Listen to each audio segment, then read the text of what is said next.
Sri Ramana Gita, Chapter 1, title On the Importance of Upasana, Being Seated Near, that is meditation. On the importance of meditation. I bow to Maharshi Ramana Kartikeya in human form and set forth his teaching in this lucid work.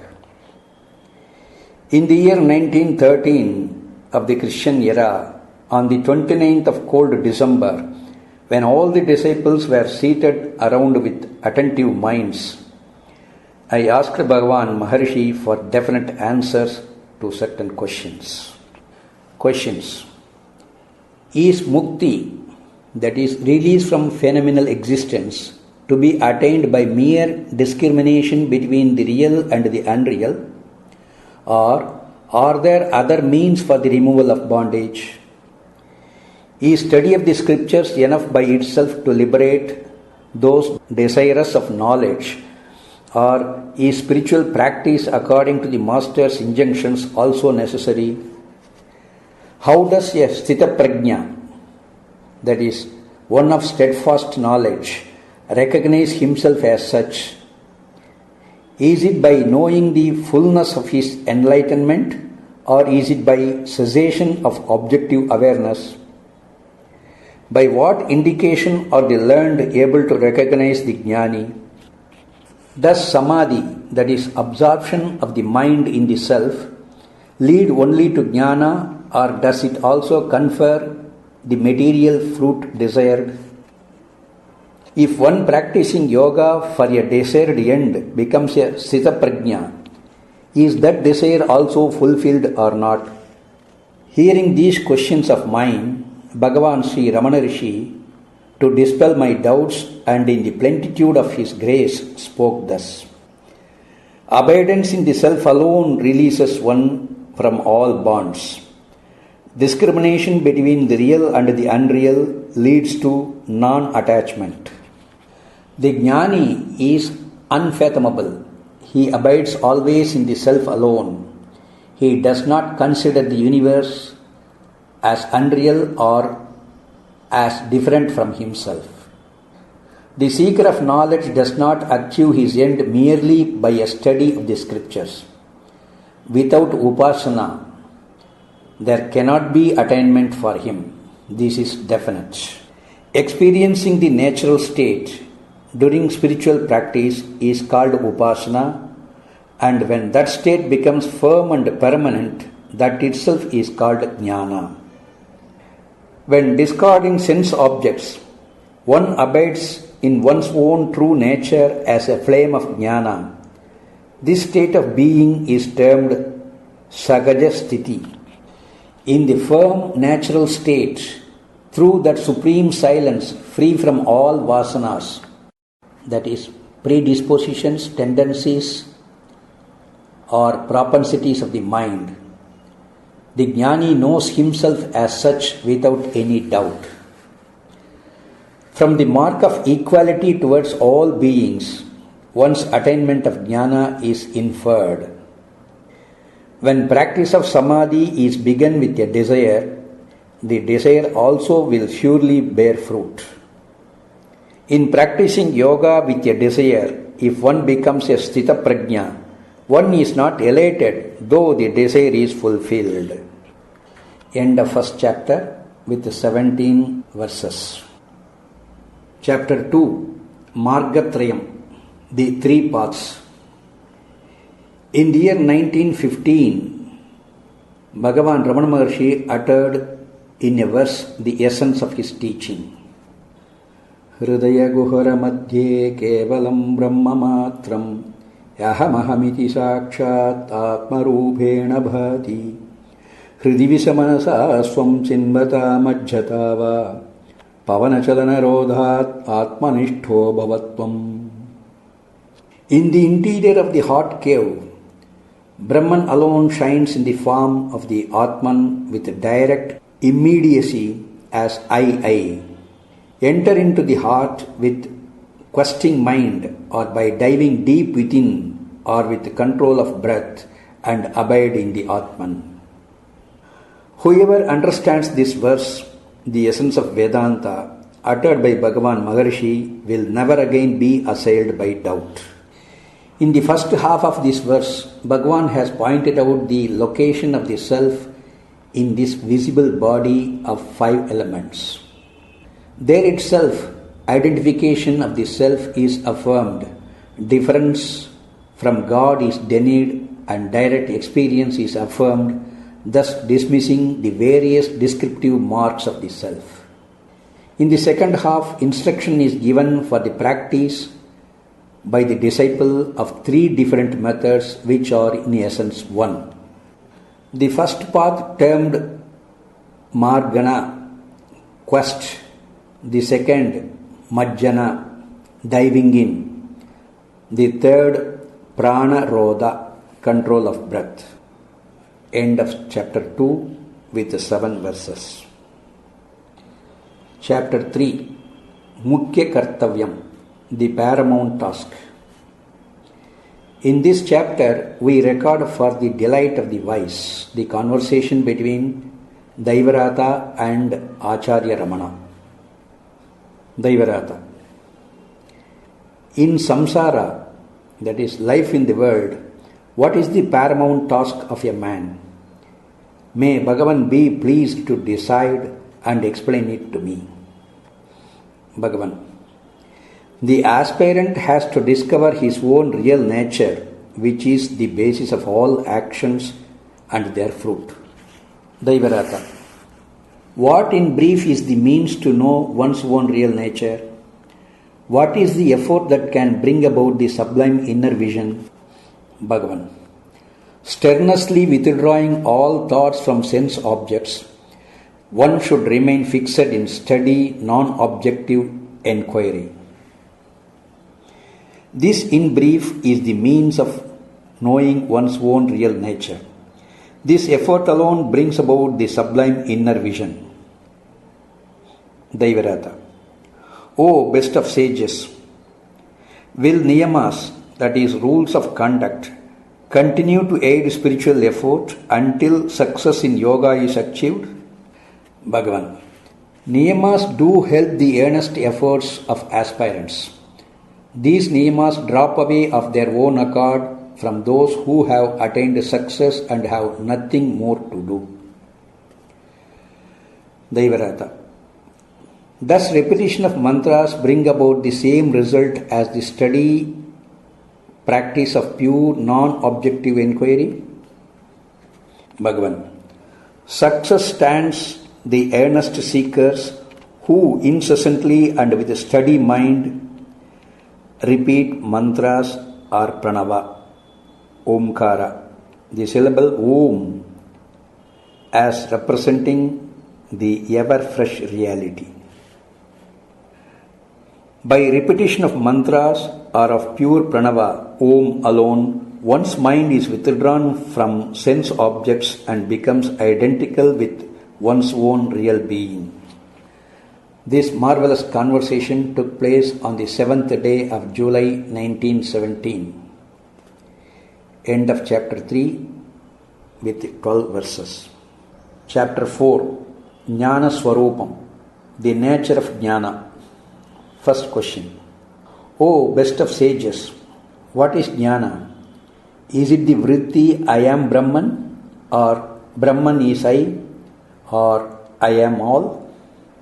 Or is it the vritti all this is Brahman, or is Jnana different from these 4 vrittis? Bhagavan Ramana Muni, my Guru, graciously listened to this enquiry of his disciple and spoke thus. Bhagavan. All these vrittis are doubtless mere concepts of the mind. The wise say that pure abidance in the self alone is jnana. Hearing these doubt-dispelling words of the Guru, another doubt arose and I questioned him again. O Lord of sages, can Brahman be comprehended by vritti? May you be pleased to dispel this doubt arising in my mind. Hearing this question, the Rishi friend of those who adore his feet, bathed me with his glance and spoke thus. If vritti proceeds to comprehend Brahman, which is one's own self, it takes the form of the self and loses its separate existence. This brief, thrilling conversation took place between us on the 21st of July 1917. End of chapter 4 with 9 verses. Chapter 5, Hridaya Vidya, the Science of the Heart. In the year 1917, on the night of the 9th of August, Ramana Muni spoke exhaustively regarding the heart. That from which all thoughts of embodied beings issue forth is called the heart.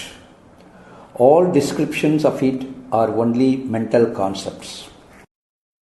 The I thought is said to be the root of all thoughts.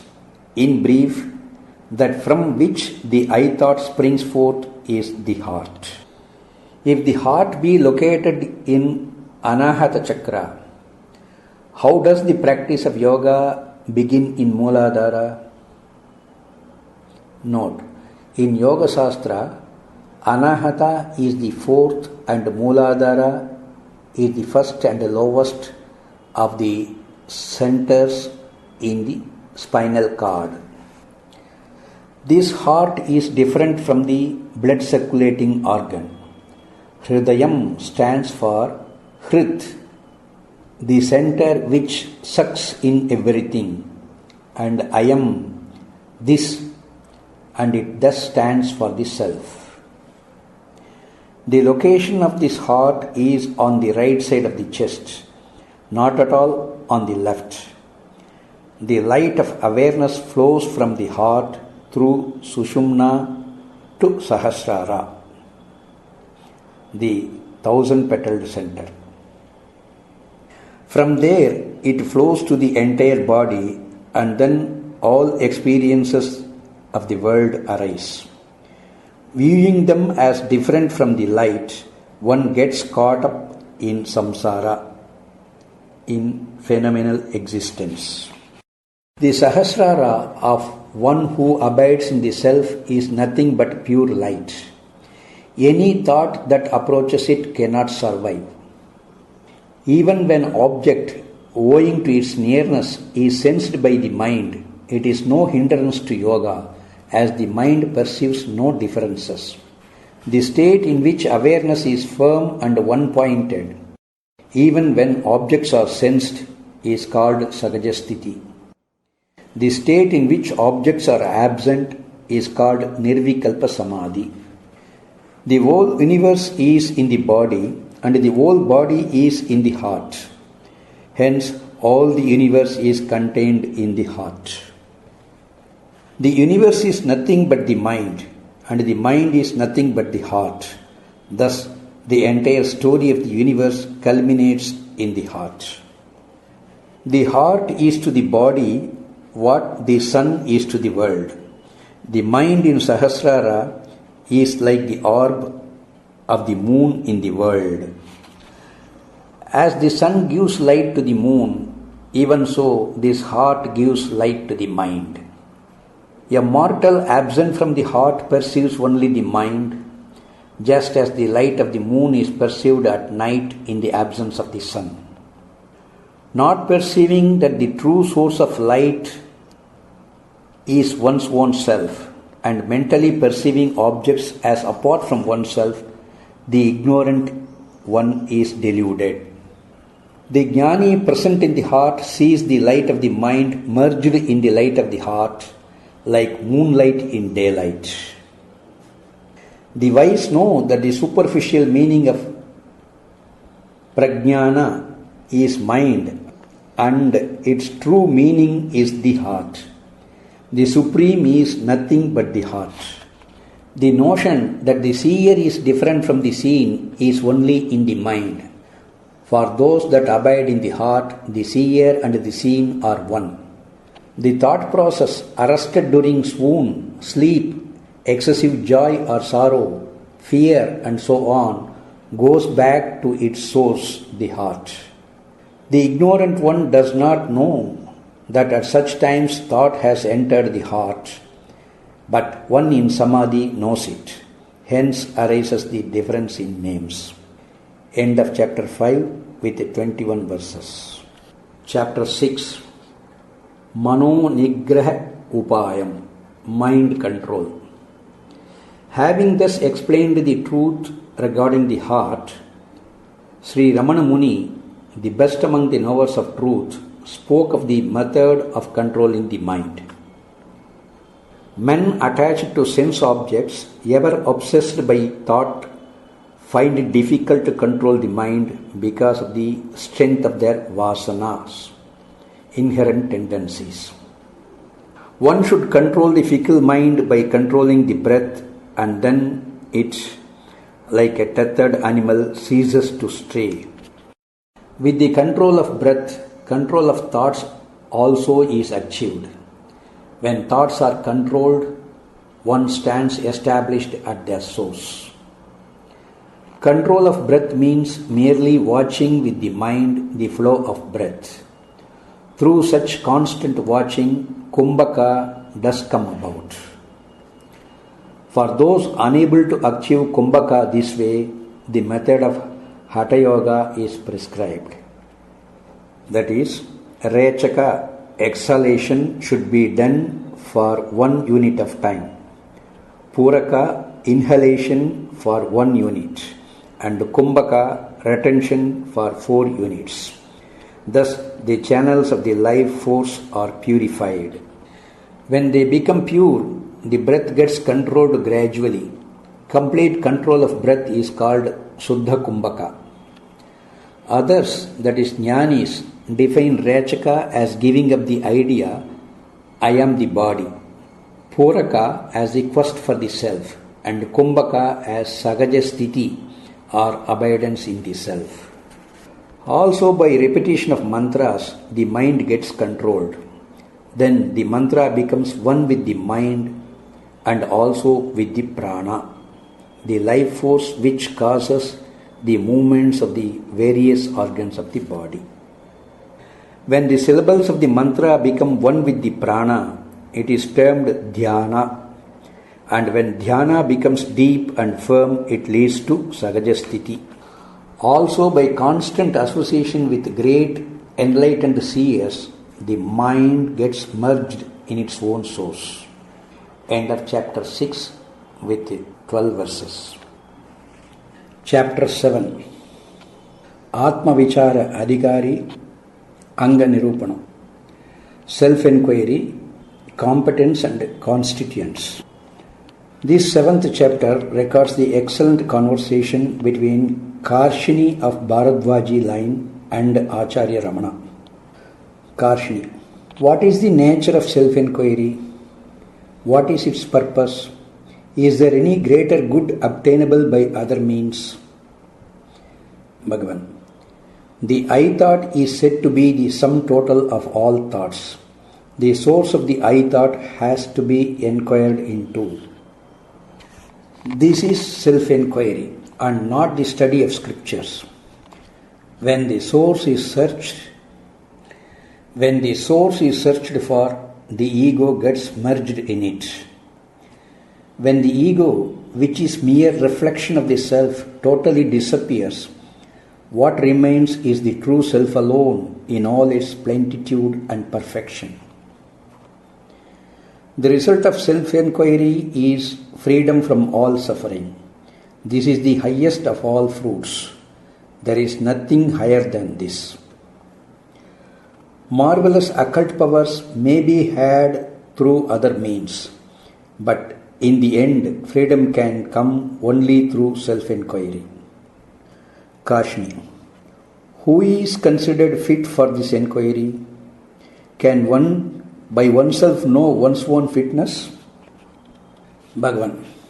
He whose mind has been purified through upasana and other means, or by merit acquired in past lives, who perceives the imperfections of the body and the sense objects, and feels utter distaste whenever his mind has to function among sense objects, and who realizes that the body is impermanent, he is said to be a fit person for self-enquiry.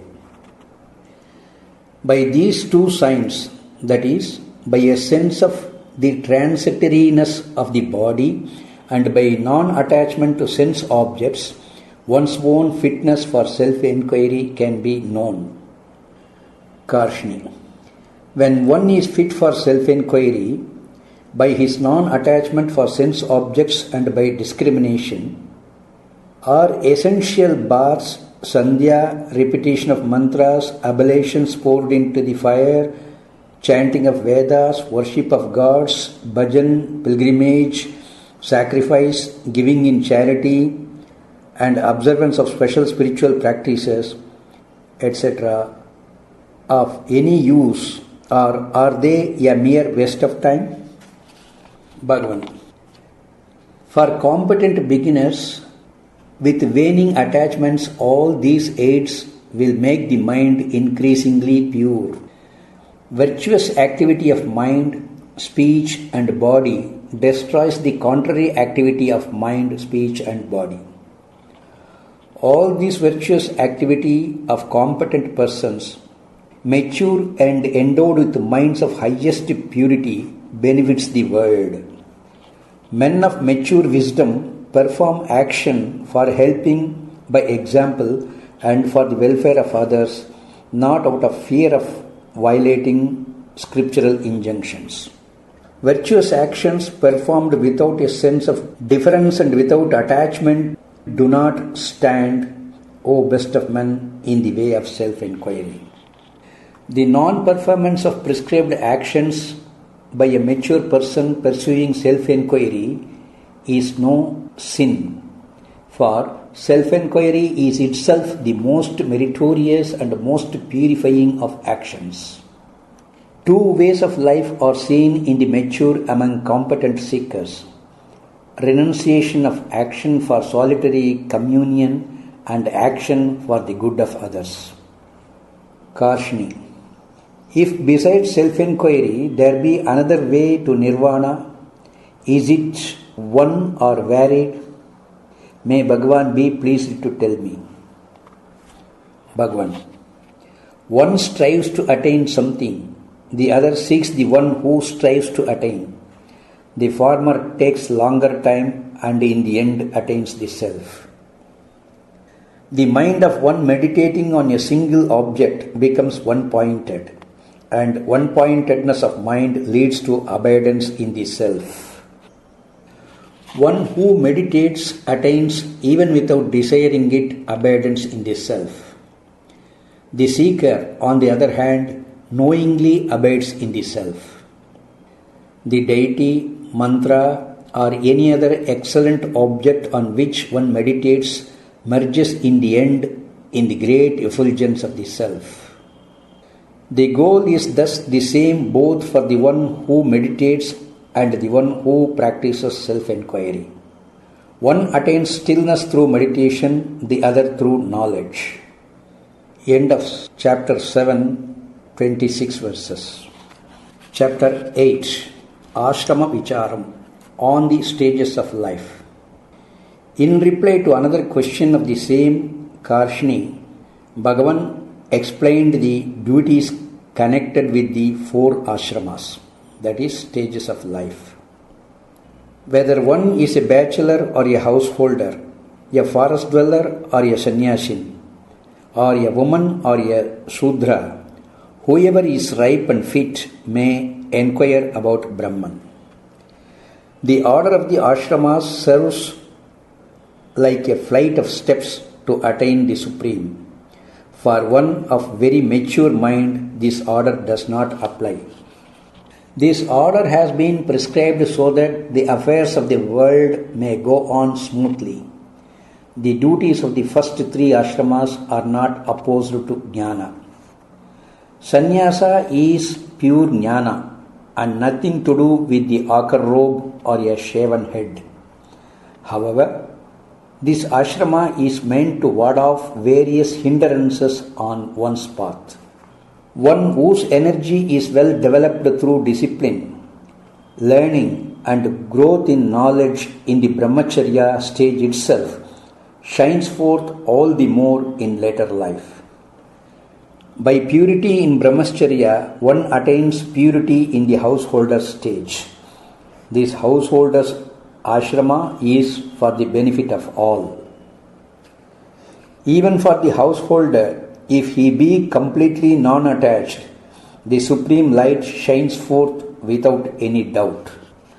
The learned prescribe the third ashrama for tapas, that is spiritual effort. In this ashrama, one may be with or without one's wife. To the yogi of mature mind, whose sins have been burnt away by tapas, the fourth ashrama comes of its own accord in due time. This teaching in the 7th and 8th chapters was given by Bhagavan on the 12th of August in the year 1917. End of chapter 8, 11 verses. Chapter 9, Grandhi Bedam Vodal, on cutting the knot. On the night of the 14th August, I put a question to Maharishi regarding Grandhi Bheda, on which even the learned have doubts. The effulgent Bhagavan Sri Ramana Rishi listened to my question, thought for a while, and in his divine way spoke. The nexus of the body and the self is called Granthi. It is only by this connection with the self that one is aware of the body. This body is insentient. The self is pure awareness. The connection between the two is deduced through the intellect. O child, enveloped by the diffused light of pure awareness, the body functions. Owing to non-apprehension of the world in sleep, swoon, and so on, the location of the self has to be inferred. Even as the subtle forces like the electric current pass through visible wires, the light of awareness flows through a nadi, veins in the body. The effulgent light of pure awareness, taking hold of a center, lights up the entire body as the sun illumines the world. Owing to the diffusion of that light in the body, one has experiences in the body. That center of radiation, the sages say, is the heart. From the play of forces in the nadis, one infers the flow of the light of awareness. The forces course through the body, each hugging its special nadi. The particular nadi through which pure awareness flows is called Sushumna. It is also called Atmanadi, Paranadi, and Amritanadi. As the light pervades the entire body, one gets attached to the body, mistakes the body for the self, and regards the world as different from oneself. When the discerning one renounces attachment and the identification of himself with the body and pursues one-pointed inquiry, the churning starts in the nadis. With the churning of the nadis, the self gets separated from the other nadis and clinging to the Amrita Nadi alone shines forth. When the effulgent light of awareness shines in Amrita Nadi alone, nothing else shines except the self. Anything that appears before such a jnani has no separate existence. He knows the self as clearly as the ignorant one his body. He for whom the Atman alone shines, within, without, and everywhere, as clearly as objects to the ignorant, is called one who has cut the nexus. The nexus is of twofold. One of the bond of the nadis, the other mental attachment. The perceiver, though subtle, perceives through the bond of the nadis the entire gross world. When the light, withdrawn from all the other nadis, dwells in one nadi alone, the bond between awareness and the body is sundered, and the light abides as the self. As a heated iron ball appears as a ball of fire, this body, heated in the fire of self-enquiry, shines as the self. The old vasanas, tendencies pertaining to the body, mind, and so on are destroyed. Being free from body consciousness, one never has the sense of doership. Since such a one has no sense of doership, his karma, it is said, is completely destroyed. As nothing but the self exists, no doubts arise for him. Once the knot is cut, one is never bound again. This is considered the state of power supreme and peace supreme. End of 9th chapter.